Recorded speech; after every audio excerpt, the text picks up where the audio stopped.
Muito bom dia a todos. Estamos passando por uma pandemia nunca vista até os dias de hoje, né? O que será que a pandemia, para nós que professamos a fé, significa? Vamos ver através da história da Tenrikyo sobre tudo isso. A doença contagiosa que mais influenciou a história da Tenrikyo foi a varíola. A varíola, durante várias gerações, espalhou-se pelo mundo, matando inúmeras pessoas. Quando a Oyasama estava com 31 anos de idade, tomou sob seus cuidados uma criança que veio a contagiar-se de varíola, que mais tarde se tornou varíola negra. Oyasama solicitou a sua salvação para os deuses e ele foi salvo milagrosamente. Isso foi antes dela se tornar sacrário de Deus Pai, né? Por isso que aqui está falando assim, Oyasama solicitou a salvação para os deuses, né? Ela foi para vários lugares, né? Solicitar aos deuses de todos os lugares para a salvação dessa criança. Então, antes dela se tornar sacrária de Deus, né? Então, por isso que está escrito aqui, solicitou a salvação para os deuses e foi milagrosamente salvo, né? Deuses minúsculo, né? Após se tornar sacrário de Deus Pai, na vida modelo, Oyasama concedeu o amuleto para a prevenção da varíola e ensinou o serviço. E deixou a Escritura Divina, onde está esclarecida a forma de como se proteger da varíola. Como que nós podemos nos proteger da varíola, né? Ela escreveu os versos assim: como quer que reflitam, é lamentável por não terem o espírito de salvar os outros. Doravante, o pedido de Deus que todos reformem firmemente o espírito. Se indagarem como deve ser este espírito, somente o desejo único de salvar o mundo. Doravante, se todos do mundo igualmente se salvarem mutuamente em todas as coisas, saibam que Deus aceitará o espírito e fará toda a salvação. Quanto às doenças contagiosas, na Escritura Divina se fala também sobre a cólera. Em 1879, morreram mais de 105 mil pessoas num surto de cólera no Japão. Quando a Oyasama estava com 81 anos de idade, em 1879, ela escreveu a Escritura Divina e com os seguintes versos: aquilo que o mundo chama de cólera é um aviso de Deus Pai, aviso do pesar de Deus. No mundo acontece o mesmo com todas as pessoas, tem um espírito que só desanima.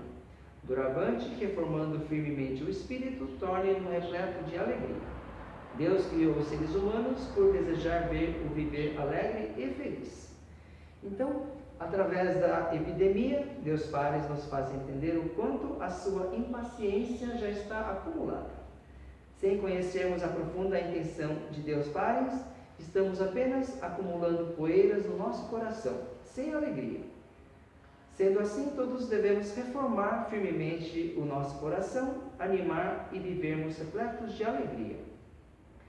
Naquela época, um dos primeiros seguidores de Oyasama, o reverendo Hirano Narazo, ele estava fortemente propagando a fé em várias localidades do Japão, né?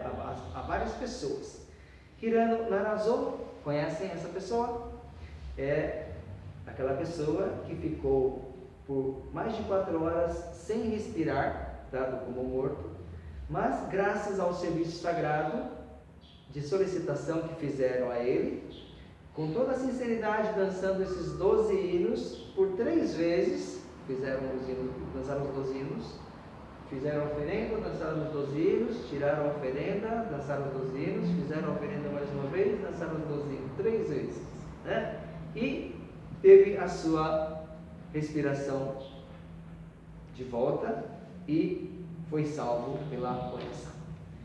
Então, numa época de epidemia de cólera, muitos guardas ficavam assim, vigiando as casas das pessoas enfermas, né? Para que ninguém entrasse nem saísse, para que o vírus não se propagasse. Mas, mesmo assim, Hirano Narazu esperava o escurecer da noite, esperando uma distração do guarda para entrar na casa do enfermo e fazer a salvação. Realmente, este é uma salvação que fico imaginando se nós, como membros da salvação, teríamos essa determinação, né? Em razão da pandemia, hoje nós tivemos que realizar a cerimônia mensal com as portas fechadas. E refletindo sobre essa dificuldade, temos as histórias dos mestres antecessores, como o primeiro Shimbashira Sama, o segundo Shimbashira Sama também. O primeiro Shimbashira Sama, ele passou por inúmeras dificuldades. Viveu numa época em que a Tenrikyo não era uma religião oficializada pelo governo, sendo perseguidos pelas autoridades, pelos monges, etc. E viveu desejando o serviço sagrado, que o serviço sagrado pudesse ser realizado sem nenhum contratempo, porque se o realizassem, as autoridades viam e prendiam a apoiação. Depois de muitas reflexões, solicitações de indicações divinas, fez uma firme determinação falando que fiquem então para executar o serviço somente aqueles com o espírito decidido de suportar qualquer intervenção policial e disposto a sacrificar a própria vida ao desempenhar. Uma firme determinação, né? No 5º ano do ocultamento físico de Oyasama, depois que Oyasama ocultou-se fisicamente, no 5º ano do ocultamento físico dela, ainda teve a cerimônia cancelada pelas autoridades, o que deve ter sido de uma dor incalculável. O pessoal estava assim, realizando a cerimônia e os policiais vieram e interromperam a realização da cerimônia. O segundo Shimbashira viveu uma época em que muitos, principalmente as autoridades, desejavam extinguir a Tenrikyo. A Tenrikyo crescia naquela época como fogo que se propaga no campo seco. Esse é um título do capítulo 1 do livro A Caminhada de 100 Anos da Tenrikyo. Então a Tenrikyo estava assim, se propagando em todas as regiões, sendo que se o governo não intervisse, todo o Japão se tornaria membro da igreja Tenrikyo. E isso era uma preocupação para o governo que tinha como a religião oficial o Shintoísmo. O segundo Shimbashira também viveu numa época bastante conturbada, como no período anterior à Segunda Guerra Mundial. Era uma época em que o Ministério da Educação, através do Departamento de Entidades Religiosas, fiscalizava se a doutrina estava de acordo com o pensamento do governo, de acordo com a lei. Será que verificavam em várias igrejas e fiscalizavam se o ensinamento estava de acordo com a lei? Um certo dia receberam uma informação que tinham que mudar a parte doutrinária que falava sobre a criação dos homens e uma parte da cerimônia. Nesta época, sabem quem era a autoridade máxima? A autoridade máxima era o imperador. E o imperador era considerado uma figura divina, era considerado um deus. Isso porque acreditavam que os imperadores eram descendentes da deusa do sol Amaterasu. Então, eu tenho um amigo que quando eu era adolescente, nem tinha chegado na adolescência ainda, era pequeno, veio um amigo do Japão, a gente estava conversando assim, e ele falou assim, não, os imperadores eles são descendentes de Deus, né? Então, até as pessoas, naquela época também tinham essa ideia dos imperadores no Japão. Os kamikazes, conhecem os kamikazes? Conhecem? Os kamikazes, sabe quem é kamikaze? Não? Kamikaze, em tradução, significa vento divino, mas kamikaze eram os pilotos de aviões japoneses que, carregando bombas, carregando explosivos, tinham a missão de atacar como suicidas os navios dos inimigos. Então, eles estavam pilotando o avião sozinho, com um monte de bomba. Eles, um ataque suicida, embicavam no navio do inimigo para explodir o navio inimigo. Eles fizeram os kamikazes. E quando eles faziam isso, esse ataque suicida, eles gritavam assim, Tennoheka Banzai, que significa tendo rei é o imperador, né? A palavra é a junção de ban, que significa 10.000, e zai, anos, né? E é utilizada para desejar longevidade a quem é endereçada, que significa algo como viva o imperador, ou longa vida ao imperador. Eles falavam isso e faziam esse ataque suicida, né? Apesar de termos notícias de que muitos, na realidade, no momento da morte, do suicídio, gritavam, ao invés de gritar viva o imperador, gritavam mamãe, né? Sentimos o quanto a nossa mãe e com certeza a Oyasama são importantes para nós, para nos oferecer carinho e tranquilidade. Como a política estava em torno da divindade do imperador, os ensinamentos da Tenrikyo sobre a criação original dos homens não estavam de acordo com a lei, né? Assim foi proibida a execução do serviço de Kagura, das máscaras, que é realizado lá em Jiba, na Terra Parental, e a dança das mãos dos hinos sagrados, falando que o Yorozuyo, o hino Yorozuyo, continha versos da origem dos homens, e que o nome Tenryo no Mikoto não constava no livro registro literário japonês também, o Kouki, né? E proibiu também os hinos 3 e o hino 5, que falava sobre a Jiba original, ou a origem do mundo, Deus original, Deus verdadeiro, obrigando que fosse escrito de outra maneira. Como que eles poderiam escrever de outra maneira uma coisa que foi Deus que escreveu, né?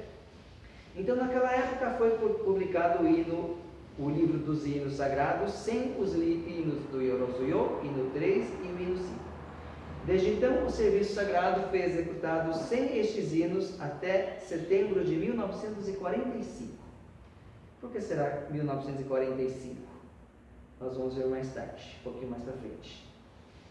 O segundo Shimbashira tinha o desejo de publicar a escritura divina, o Fudesaki também, mas não podiam publicar, porque Shinnosuke, o primeiro Shimbashira, quando ele foi levado à polícia, teve que dizer que a escritura divina fora queimada pelo pessoal da residência, porque assim o guarda havia ordenado. Isso também era um grande pesar para o segundo Shimbashira.